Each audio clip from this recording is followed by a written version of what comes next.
was the most potent symbol of American air power in military history. Designed to fend off ferocious attacks of the German Luftwaffe, it dealt a death blow to Nazi wartime industrial production and razed Hitler's capital to the ground. To me, it was the most beautiful thing ever built. It was a great plane, still is. Each crewed by 10 men, thousands of them would fly the most perilous missions of the Second World War. Many would never return. If it hadn't been for a B-17, I more likely wouldn't be sitting here talking to you. Using color reenactments and rare archive film, Battle Stations takes to the skies in the legendary B-17 Flying Fortress.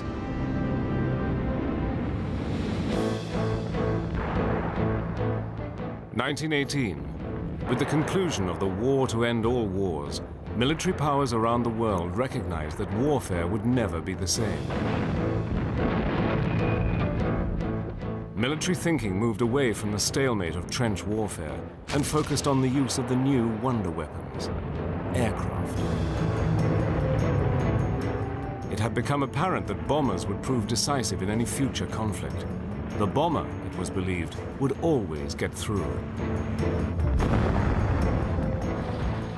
In the 1930s, this bomber doctrine gathered real momentum. Attention now turned to modernizing America's obsolescent Air Corps. Modern bombers were needed to replace the fabric and wooden aircraft of the last war. On August 8, 1934, the U.S. Army Air Corps issued a circular proposal that called for a bomber with a maximum speed of 250 miles per hour. It must operate at 10,000 feet and have a range of 2,000 miles.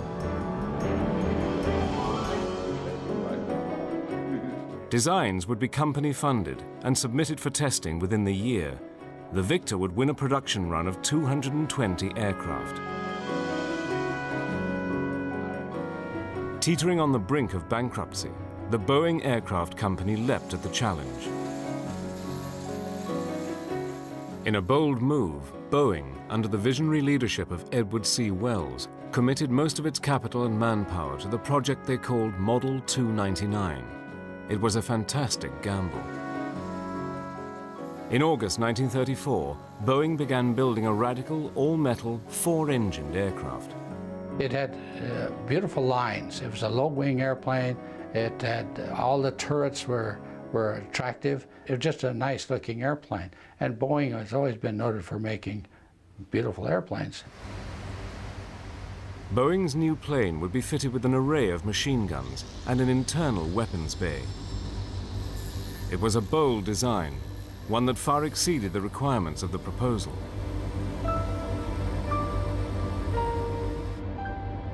On July the 28th, 1935, just 11 months after the competition had started, Boeing's Model 299 rolled out of the company's factory in Seattle, becoming America's first all-metal, four-engined bomber.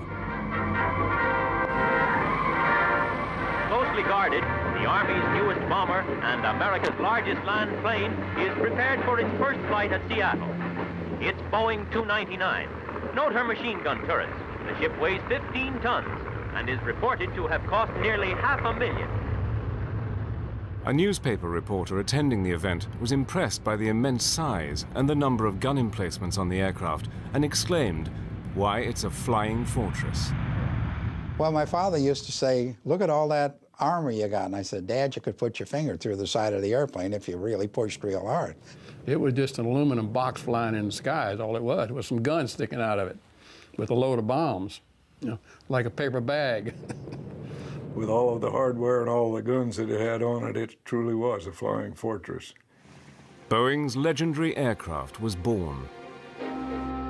But the all-important contract was still to be won.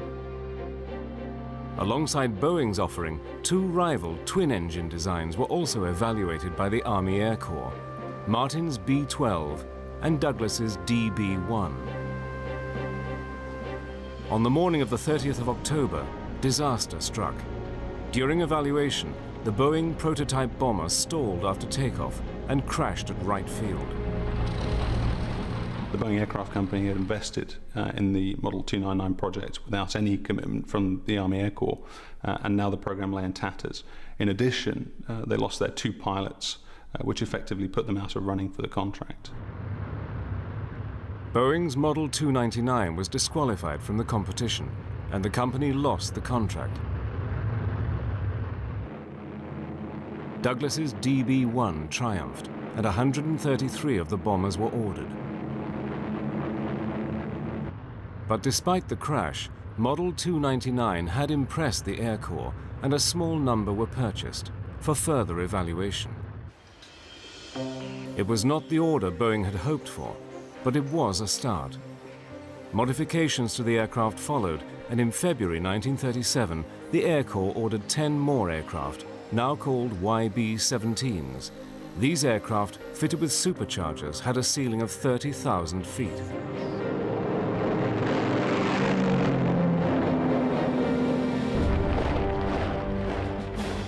But in the dark days of September 1939, as Europe descended into war, Douglas's bombers were taking too long to get off the production lines and were proving underpowered. Boeing's B-17 was the only operational heavy bomber in the United States, but the Air Corps owned just 30.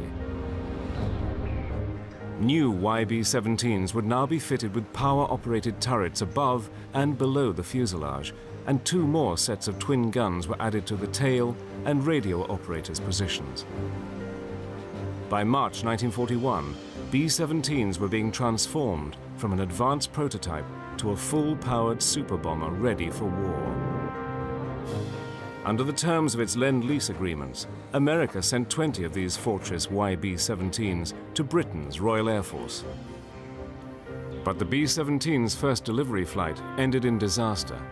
At high altitude over the skies of England, the bomber experienced a power failure and crashed. It was an inauspicious start. But despite its problems, on the 8th of July 1941, 2 Fortress 1s belonging to the RAF bombed Wilhelmshaven in Germany. Wilhelmshaven, the main target, is a #1 target, for it's a major naval base and a great shipbuilding center. This first mission also ended in disaster. At high altitude, all of the guns froze, and the bombs were dropped wide of the target. Later, 8 Fortress 1s were shot down. It looked as though the B-17 would go down in history as a failure. The British experience of the Fortress 1 was a resounding failure. The aircraft was found to suffer from a number of mechanical failures. The guns froze when at high altitude. It lacked defensive armament to fight off a determined attack by the enemy.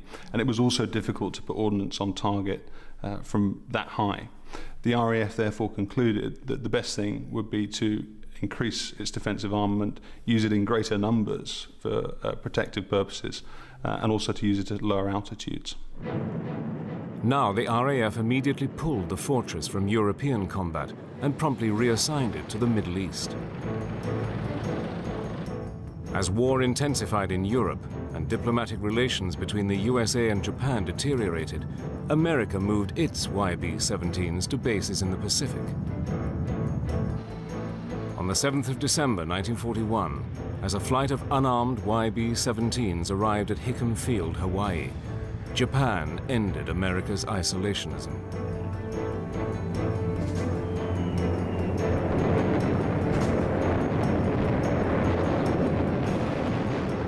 At Pearl Harbor, 12 B-17s were destroyed on the ground, and all of the unarmed aircraft flying in were damaged or lost. From the ashes of the destruction in Hawaii, America's troubled B-17s had to prove its doubters wrong. With America at war, the Flying Fortress is about to be thrown into the thick of the action. In the desperate days following Pearl Harbor, as America rushed headlong into war, production of YB-17s went into full swing. On December the 8th, 1941, Boeing executive Jake Harmon made a phone call to Plant 2 at Seattle. His conversation was concise and to the point. Start building airplanes. How many? Just start building. Never mind the schedules. Tell us how much money and what things you need and when. As Harmon made his call, B-17s in the Pacific started flying reconnaissance missions to track the Japanese battle fleet. Off the coast of Luzon, a Japanese convoy was spotted. 5 YB-17s attacked, and the Flying Fortress became the first US aircraft to drop its bombs in World War II.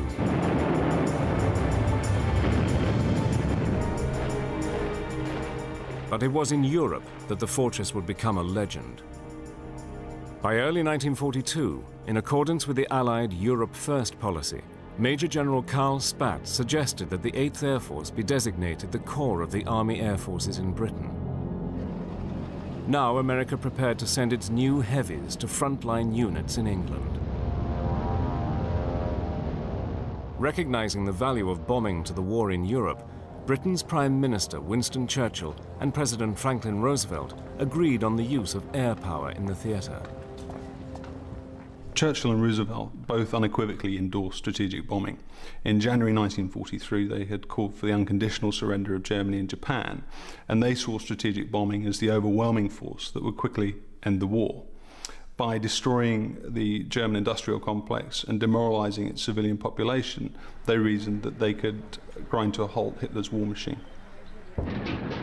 Early in 1942, Allied command identified special targets to be given absolute priority. Submarine construction facilities, aircraft factories, ball-bearing production plants, and oil refineries were at the top of the list.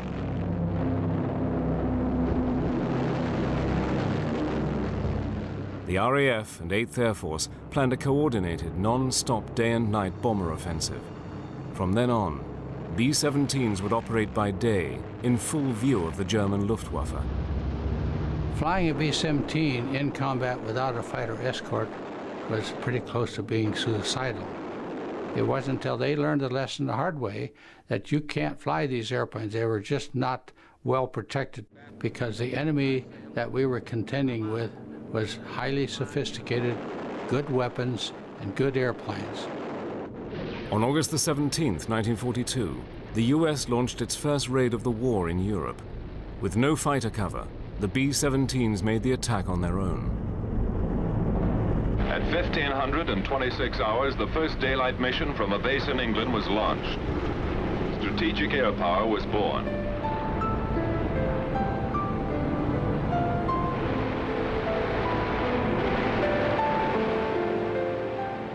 As B-17s were to be operated without fighter escort, great emphasis was placed on flying in a defensive wedge formation. By stacking the aircraft in an orderly pattern, it was believed that their arcs of fire would be enough to repel fighter attacks, but this theory would be severely tested. We in the United States, the Army Air Corps at that time, had no tactics. They didn't know how to go at it. And our adversary over in Germany, they've been fighting and flying since 1939. So they were old hands at what we were just learning. You have the high squadron, you had the low squadron, and the middle squadron. You flew in a formation basically like this. The tighter you flew, and the reason for tight formation is that the fighters could not go through your formation and break it up, which they would attempt to do. No matter what angle a fighter came at you from, he had a lot of 50 caliber machine guns shooting at him because of the way the formation was stacked. Almost every gunner on the right side of the aircraft, for instance, could shoot at the fighter. Though the unescorted bombers had some protection against fighters, there was nothing they could do to avoid Fliegerabwehrkanonen, flak. Fired from the ground, these lethal 88mm shells were said to explode at the same altitude as the aircraft. Once the German gunners zeroed in on the B-17s, the results could be devastating. I always thought that flak was more dangerous than fighters were because you could see a fighter coming and you could shoot back, but you never knew when you might get hit by the flak shell, and there was lots of it. They used to say the flak smoke was so thick you could walk on it up there, and it was almost true.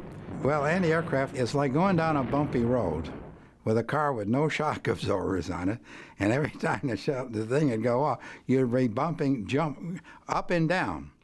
I mean, you're going this way, you're going right, you're going left, you're going up and down. In January 1943, Churchill and Roosevelt met at the Casablanca Conference and agreed policy on the strategic bombing campaign. In what became known as the Casablanca Directive, the 8th Air Force was given the responsibility to ensure the progressive destruction and dislocation of the German military, industrial, and economic system. But flying unescorted in daylight hours posed a real threat to the bombers' crews. Flying at a mere 200 miles per hour, the B-17s were sitting ducks for the German Luftwaffe.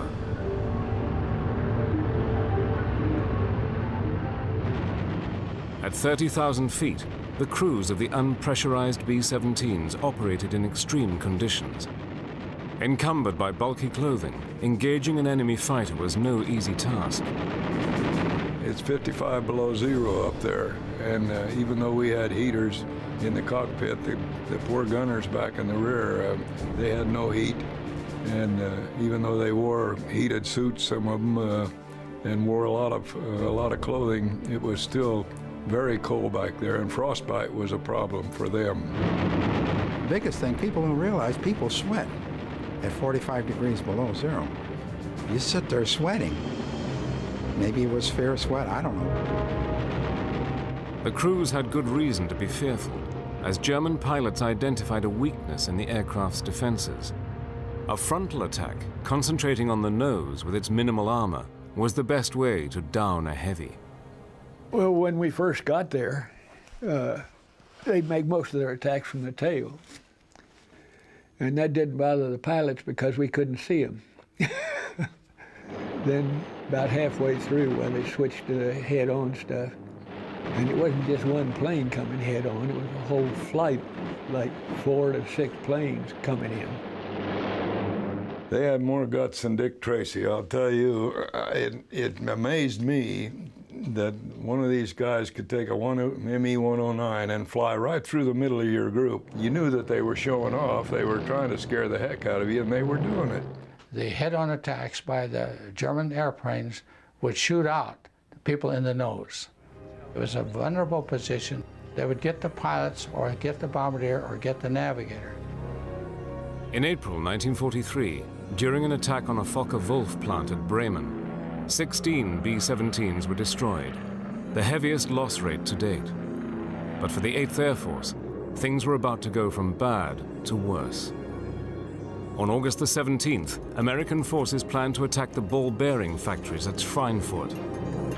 The factories at Schweinfurt produce 52% of the total number of anti-friction bearings manufactured in Germany.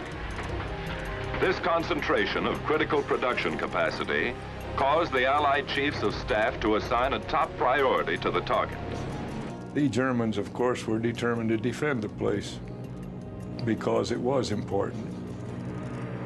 And so they put every fighter up that they could get a hold of, I guess. And they did some real bad damage to the 8th Air Force that day. Of the 211 fortresses dispatched on the raid, 60 were lost, over a quarter of the attacking force. The attrition rate in crewmen on B-17s was extremely high. And in the early days, your chance of survival is 1 in 3. That's a sobering experience to know that you have to fly 25 missions and your chance of survival was just almost nil. By 1943, the US 8th Air Force in Britain suffered the highest attrition rate of the war. Less than a third of B-17 crews were expected to survive. At this rate, the 8th Air Force would only last another few weeks. Something needed to be done, and quickly. The huge losses suffered by the 8th Air Force in August 1943 nearly ended the American daylight bombing offensive in Europe. Realizing that its loss rate was unsustainable, the Army Air Force halted its offensive to rethink and regroup.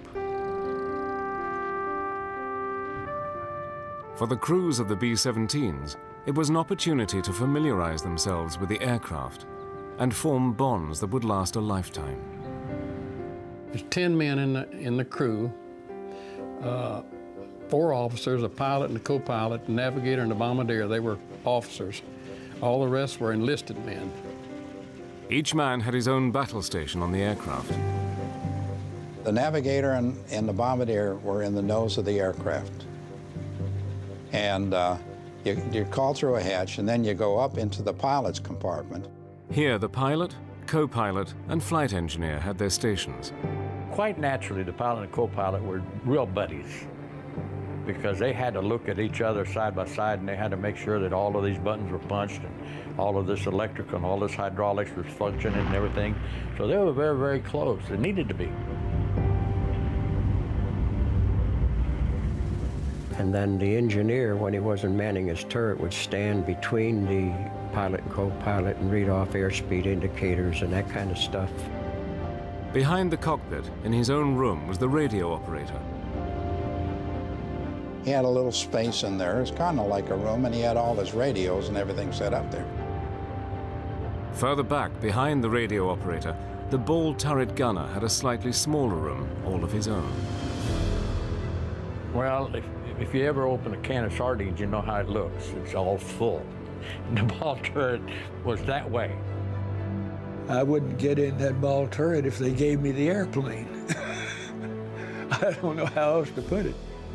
The guys that got in there, I think, deserved a medal just for doing it. Behind the ball, in the largest compartment of the fortress, the 2 waist gunners kept up a constant vigil for enemy fighters. And then you had your tail gunner. That added up to your 10 people. I depend on you, you're the pilot, you depend on me because I'm a gunner, and et cetera, et cetera, et cetera. Each position has a responsibility to the other guys. It was a very close-knit little family. I mean, everybody had to do their job. Everybody depended upon the other guy to do his job. If somebody failed to do his job, something could go wrong.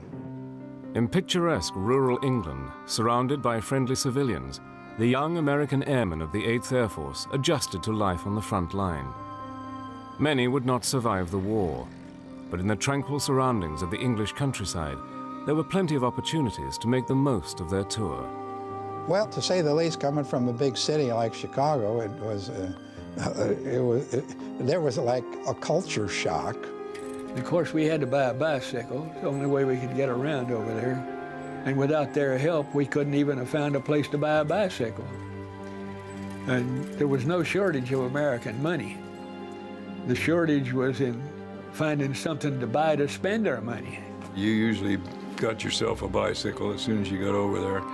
And we would ride that 7 miles into Oundle in the evening and hit the pub and have a few pints of mild and bitter or nut brown or whatever, and fraternize with the Brits. One of the expressions they used was the only problem with the Yanks was they were oversexed and overpaid and over there. And we heard this once in a while. We were doing the same thing their guys were doing. And the kids got close to us because they'd be coming looking for gum chew, looking for candy, because you had no sugar, you had nothing like that. And we're not a heck of a lot older than some of those kids. Maybe they were 6 or 7 years old, and we were 19 or 20 years old. We're kind of like their big brothers.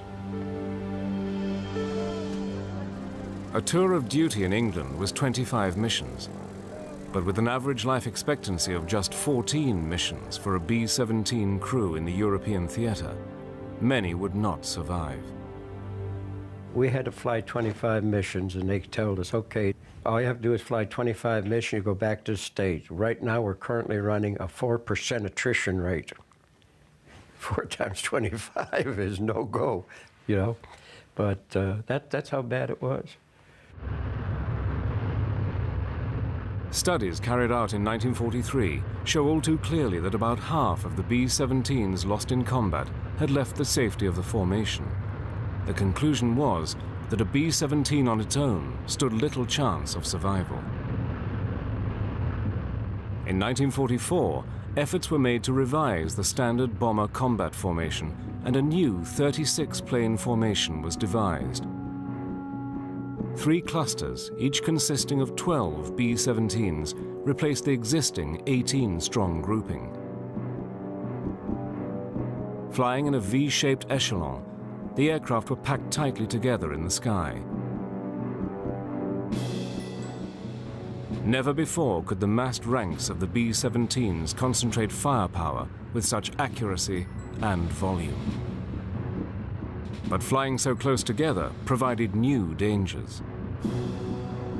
When you're flying very tight formation and a plane within the formation, let's say got a direct hit and the thing blew up, he'd take quite a few other airplanes with it, and that did happen. What you were supposed to do was to back off a little bit and not fly so close, unless you were under fighter attack. Now, if you were under fighter attack, well, then you were supposed to really get up there close and get a concentrated firepower. In the busy skies over Europe, accidents could and did happen. I looked off to the left, and here were 2 B-17s that had collided, and we saw one cut the other one in half, and the tail go one way, the plane go another way, and the other plane go to the right. And we looked out, saw these fellows falling out of the waist with no parachutes. The sad thing that happened was that the tail gunner bailed out, and he did not have his chute hooked to the harness when he bailed out. It was a chest chute. He just had it in his hand, and the slipstream tore it away from him. So he had 27,000 feet to fall with no support. My thought was he had plenty of time to say his prayers before he hit.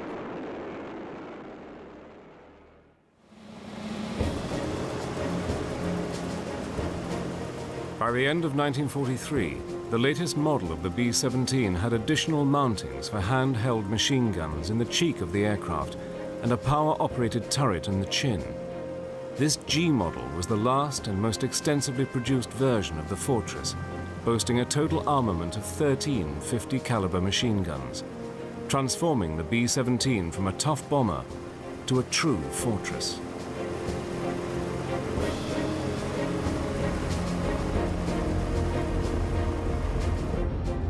After the disastrous Schweinfurt raids in August and September 1943, deep penetration raids into Germany were halted.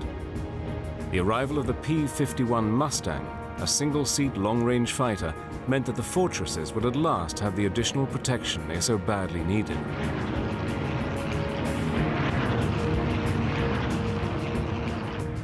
By December, the B-17 was ready for re-entry into European operations. Now the Allies concentrated on delivering a knockout blow to the Nazi war machine. By February 1944, the Army Air Force was ready to begin its attack against the German aircraft manufacturing industry. By destroying the Luftwaffe in the factories, it would be possible to conduct further strikes against other strategic targets.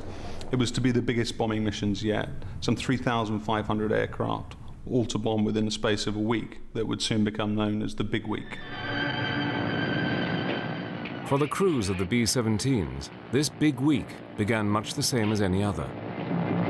Breakfast at 3, briefing at 4. You start in the middle of the night, actually, to go to the briefing, and they'd put a yarn deal across a map up there from our field to where the target was. And most of the time, it looked like it was going halfway around the world. There were certain cities that if they pulled the curtain back at the briefing in the morning and you saw the string going to that place, why, you knew you were in for it.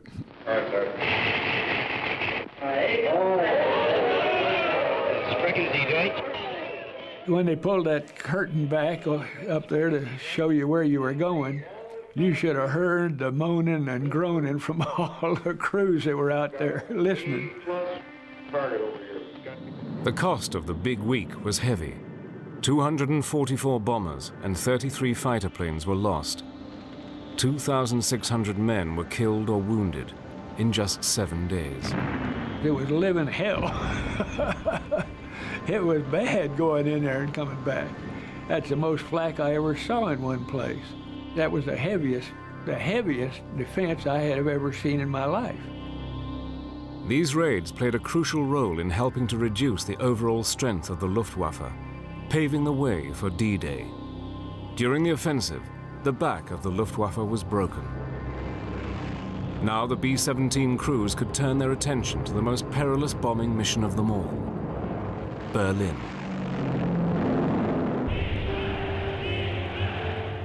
Hermann Goering, commander-in-chief of the Luftwaffe, had claimed that enemy bombs would never fall on Berlin, and he had good reason to believe it. As Hitler's capital and the heart of the Nazi war machine, Berlin was the most heavily defended city in all of Fortress Europe. It was ringed by tens of thousands of lethal 88mm anti-aircraft guns and fighters. But by early 1944, production of new fighters had all but dried up. Now the US Army Air Force concentrated on destroying the remnants of the Luftwaffe. By committing to daylight bombing raids over Berlin, the US 8th Air Force would face down the Luftwaffe in the skies above the Reich's capital. It would be a decisive battle, and a bloody one. But if the propaganda value of hitting the German capital in broad daylight was enormous, so were the risks. And the crews of the B-17s knew that they would be the targets of highly trained German fighter pilots. German fighters were a big problem, I'll tell you. And there were a lot of them. And these guys have been flying since 1939. And they had the tactics down perfect. They'd come right at you, roll over, come on out, come back up again. There was a group of German fighters, yellow-nosed Focke-Wulfs, the Abbeville Kids, we called them. Those guys were sharp, really sharp. We hated to see those things get in the air because they were good pilots. To make a successful bombing run, the B-17s relied on their bombardier and a top-secret device known as the Norden bomb sight. The Norden bomb sight was basically a computer, a mechanical computer. It was a unique piece of equipment. It was classified at the time, but we had a set of crosshairs in it. And my job was to put the crosshairs on the target and keep them on the target. Now the other factor would be in drift, so our wind would affect the drifting of the airplane, and my job was to kill the drift and keep making adjustments into our heading to the point where crosshairs would not drift off the target. They used to say they could drop them in a pickle barrel from 10,000 feet, but that was fiction. It wasn't that good. But they did some very good bombing. Over Berlin, the B-17s would have to fly straight and level through the heaviest flak barrage imaginable before the bombardier could release his bombs accurately. The bombardier actually flew the airplane on the bomb run. The airplane would be put on an automatic pilot, and his bomb sight would automatically compute the angle that the bomb should drop. It would do a very good job of getting the bomb on the target. What will drive you up a wall is if whoever that lead bombardier is up there goes over the target and doesn't drop. Then you make a 360-degree circle around and come back over the target again. And you got to go through that same flak all over again. And if you could, you'd get out there and beat that guy half to death. Nicknamed the Big B by the crews of the B-17, the heavies of the 8th Air Force prepared for a grim attrition fight over Berlin. For many, it would be their last mission of the war. On March the 4th, 1944, William Menzies was on his way to Berlin. And I called the top Turk and I says, "We got fighters coming in." He says, "No, they're ours. I can see the contrails." I said, "Below them, look at them." And about that time they opened up. I said, "What the hell you think those are landing lights? They're shining at us?" You become only one person on that whole airplane. They're all after you. That's what I'm saying. When they're shooting at you, you're in the smallest part of the airplane. But that point still ends right between your eyes, you know, like an inverted ice cream cone. I saw somebody go out, and I got on my intercom to find out what was happening, and I had no intercom. I thought, well, I better find out what's happening. So I left my guns because they weren't doing me too much good. And I crawled out of my gun position. I crawled through there with my harness on. I'd left my parachute where it was. There was one guy laying in the waist. His chute was pulled, but he wasn't moving, so I assumed he was dead. Smitty, my co-pilot, and I could see him down on the bomb bay. I don't know whether he's getting ready to jump or not, and he says, you know, like that. I assumed he said to go. Well, I couldn't go. My chute was back in the tail, so I turned around, I crawled back, and as I was crawling back in, I hooked my harness on something, and I backed up. I couldn't get off of it. I went forward. I couldn't get off of it, and panic feels set in now. I got talking to the man upstairs in a hurry. I told him I'd even go back to church if he gets me out of this one. When people up front leave, and it's time for me to leave. I didn't want to be in it if it started to spin. I had made up my mind I wasn't going to be in it if it ever hit the ground.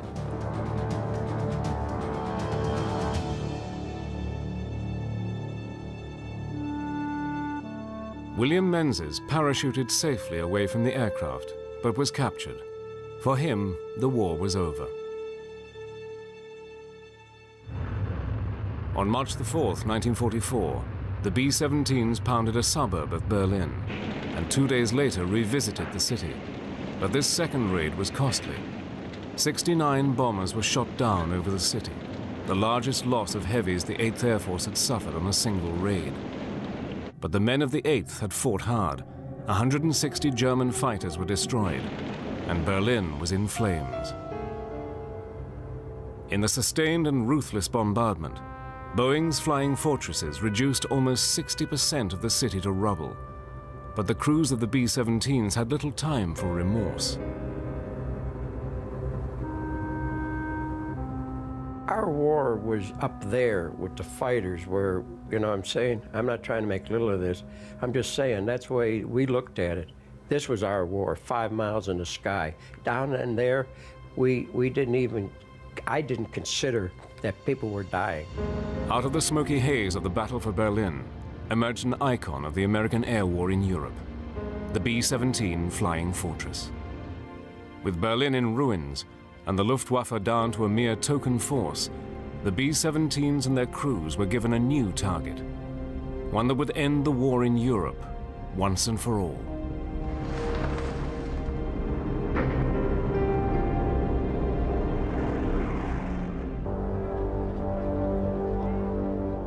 By early 1944, German oil production, the lifeblood of the Reich's war machine, had remained largely immune to the air war. Though the Allies had already attempted to knock out the oil production facilities at Ploesti in Romania, German synthetic oil supplies continued to be produced. At the end of March 1944, when final plans for the Allied invasion of Europe were being drawn up, about 30% of the total petroleum available to Germany came from the refineries at Ploesti in Romania. At the beginning of 1944, following the systematic destruction of the German aircraft manufacturing industries, the strategic bombing target became oil. Oil and lubricants are the lifeline of any army, and the Army Air Force reasoned that by striking oil production sites, the enemy could be hampered in its ability to wage war. With its oil reserves, Hitler's war machine could and would fight on.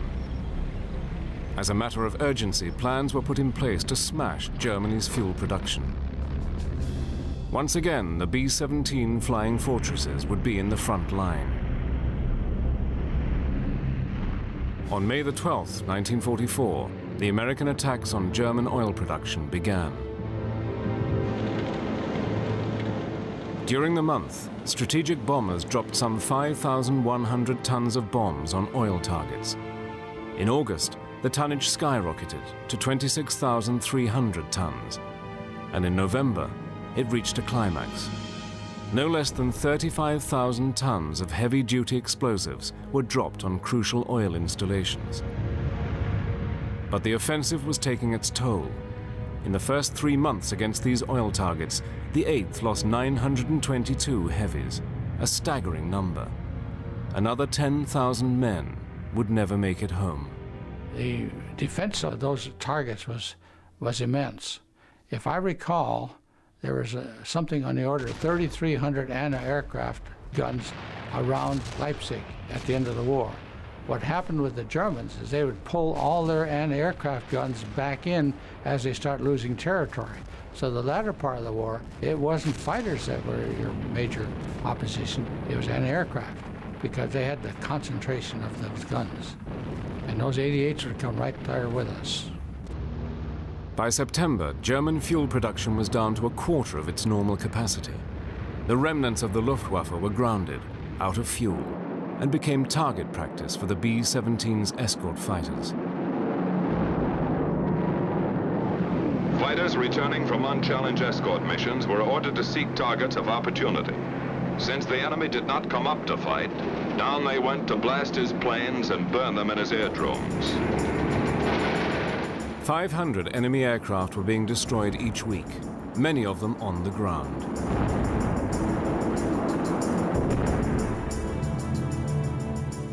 By late November 1944, almost the entire might of the 8th Air Force was directed at destroying German oil facilities. Leading from the front, the B-17 spearheaded what the Reichsarmamentsminister Albert Speer called the end of German armament production. Without fuel, entire units of the German army were forced to abandon their vehicles. For them, the game was up. Berlin was still to be taken, but with the Allies closing in for the kill, the strategic bombing campaign was over. The B-17 had done its job. By May the 7th, 1945, as Germany surrendered, it had lost 95% of its fuel industry.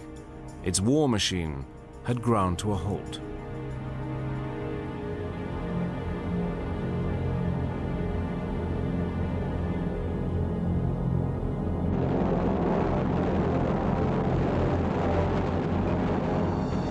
In just over 1,000 days of combat, the 8th Air Force had used up 99 million rounds of ammunition and destroyed 18,810 enemy aircraft.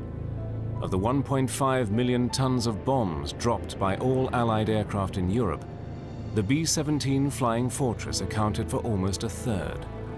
The aeroplane that had crashed during testing back in 1937 and was almost never built had become a war winner and a legend in combat history. 17s came back with some of the most horrible damage you've ever seen, almost broken in two, some of them, but they'd get back and they'd land. They could take more punishment, I think, than any other bomber aircraft. Well, I think it was a wonderful airplane, and it took a heck of a lot of beating. And if it hadn't been for a B-17, I more likely wouldn't be sitting here talking to you, because it couldn't have been any other aircraft, and I more likely been dead. 12,000 B-17s were built. 250,000 men had flown them in Europe, and more than 46,500 American airmen had been killed or wounded. The B-17 Flying Fortress had lived up to its billing. Despite the losses, it had proved itself to be a durable and dependable aircraft, one that had extracted a high price in combat, helping to end German resistance in the Second World War. I don't think we could have won it without the B-17 or something by another name that did the same thing that a B-17 did. And there was no other plane at the time that could do that. Everyone that I've known that flew in a B-17 was just proud as punch about the unit in its entirety. It's a good engine, it's a good unit. It's a good plane. The epitaph, if there is one, it should be that this is the best airplane, bomber, that ever flew in World War II. My testimony.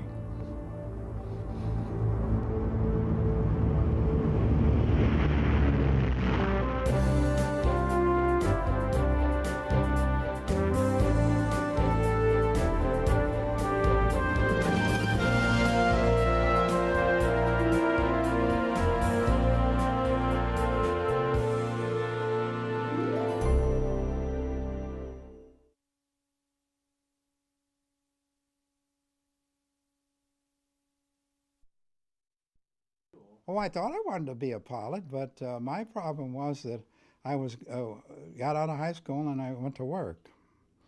And well, I was working in a factory at night and I worked the 11 to 7 shift, and I went to night college in the evening from 6 to 10, And I wanted to be a chemical engineer. This was my thoughts. So I took a lot of mathematics. And in high school, I went through the whole spectrum: college algebra, trigonometry, advanced algebra, all that kind of stuff. So when I took the test, I wanted to be a pilot. I think everybody went in wanting to be a pilot. And when I classified as navigator, I didn't have the slightest idea what a navigator was supposed to do on an airplane. And then there was the bombardiers too. But I think most of us were happy that we were going to be a officer, number one, and fly as a navigator. And when we were trained, I couldn't believe when they told us what we're going to have to do, how we can learn that in a period of, I think, from January until September, which was a very short period of time, all the stuff. But the service did a wonderful job of training, and of course we were all very receptive to that. I know there were a lot of bum navigators, but there are a lot of good navigators too. And I think the story is, if you're here to talk about it and you got back, you must have been a pretty good navigator. That's about the way it goes, you know. Well, I had 3 St. Christopher's medals because my sister was training. She was a Navy nurse in World War II at a Catholic hospital. And so I had 3 French nuns praying for me. But I also had a rabbit's foot. And the priest asked me when I came back, which got you back? And I said, I don't know. And he about ready to kill me. But I don't know. I think flyers are all kind of superstitious. And Friday the 13th, I don't think, I really had an aversion to Friday the 13th. And I can't remember to this day if I ever flew on Friday the 13th. But I have always said, being as young as we were too dumb to feel the fear. We were too young to feel the fear. And it all depends what you wanted to do. And we were volunteers until later in the war. And I don't think anybody realized that at the end, I went in 1942. And in the end of 1943, President Roosevelt gave an edict that you could not volunteer for the service, that you would be drafted, and they would put you where they felt you should go. And a lot of guys went into the cadets who were drafted because they were qualified to go into that area there. But I think being volunteers, you know, we knew. I was in high school in the 30s, late 30s and 40s, and we were reading the magazines from Great Britain about the Battle of Britain and all that. And we all knew when we were in high school that we were going to go to war. Anybody would be kidding themselves if they didn't. I thought so, and I think all my friends thought so too. So we had to decide, if they were going to go to war, what were you going to do? And I had 2 uncles. My folks came from Czechoslovakia in 1912, and my 2 uncles had already been back. Were back in France in 1917, and one was gassed and one was in the artillery. But I didn't want to do that. I knew that, and I didn't want to be on the ground. So you just had to make up your mind. A lot of guys did. A lot of them waited till we were drafted, and I didn't want to be drafted. I just went ahead and volunteered very quickly. Well, there again, this prior to going overseas in January 1944, our group was, what they did, they trained you as provisional groups. And you went over singularly, flying your airplanes over, some went over by ship. And then you were parceled out to various groups. And I think I'm alive today because of other happenings, because we were flying out of Tennessee at that time, at Dyersburg, Tennessee. And in December, prior to January of our collision, we were flying out of over the Gulf of Mexico in a gunnery mission. They had P-47s coming at us, and the gunners were practicing, you know, trying to lead them. And my bombardier and I looked off to the left, and here were 2 B-17s that had collided. And we saw one cut the other one in half, and the tail go one way, the plane go another way, and the other plane go to the right. And we looked out, saw these fellows falling out of the waist with no parachutes. And to tell you the truth, it scared the devilish out of us, and we started shaking. And we were really the only plane that got back to our base, maybe a couple others that ever just scattered like a bunch of sheep. And we had chest packs. And the navigator put his chest pack underneath the desk. Pilots had him behind his seat. or he could have had a backpack on.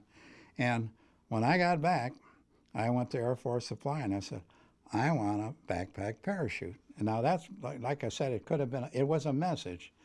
And 3 weeks later, we were flying in a formation then, coming back again from, we did these gunnery missions over the Gulf of Mexico. And we were a lead squad. We were called a select crew. My pilot was an excellent pilot. And so I had transferred off a previous crew onto his crew. And we were leading the formation back from the Gulf back to Tennessee at about 19,000 feet. And the crew I had previously been on was flying to our left, on our left side.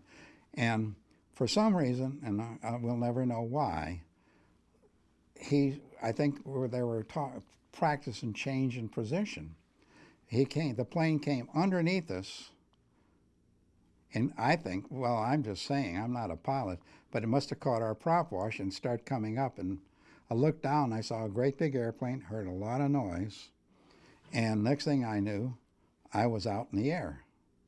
But I had a backpack parachute. And the thing, as I say about my pilot, what saved our life, when the planes hit, instead of pushing the throttles forward, my pilot pushed the throttles back.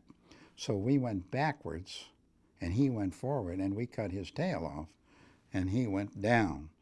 And to add color to it's not color, but the ball turret gunner got out of the ball and came up to the front with a walk-around bottle and left his parachute in the back.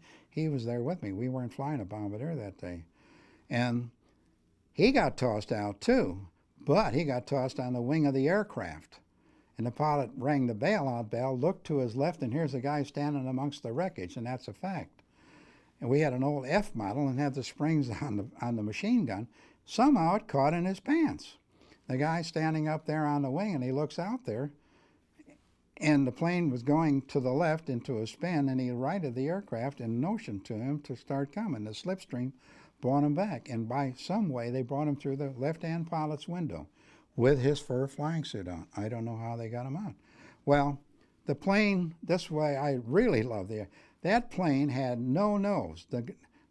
My engineer said, you know, the propellers missed you by about 8 inches, but when the plane went up like this, I went sailing back to the firewall and hit the fuse box and cut my back. And then when the plane went into a spin, I went sailing out of the doggone airplane. But I had a parachute. And when I went out, all I had on was, when the parachute opened, I had my throat mic, I lost my hat, I lost my fur boots, I did have my gloves on, and we were at about 18 or 19,000 feet. And when the parachute opened, it took all the wind out. I thought I was going to die, but I kept, and it was on a clear day, a very, very clear day. There's absolutely no reason why. But my pilot brought that plane back without the nose, the hydraulic system's gone, couldn't hardly see the instruments, pulled the guy through the window. The flight engineer, who was a substitute that day, looked at the instruments. They were all redlined. He had a complete nervous breakdown. So he had 2 people on the plane. So he radioed the crew and he said, I got to bring this back. I had 2 guys without chutes in the plane.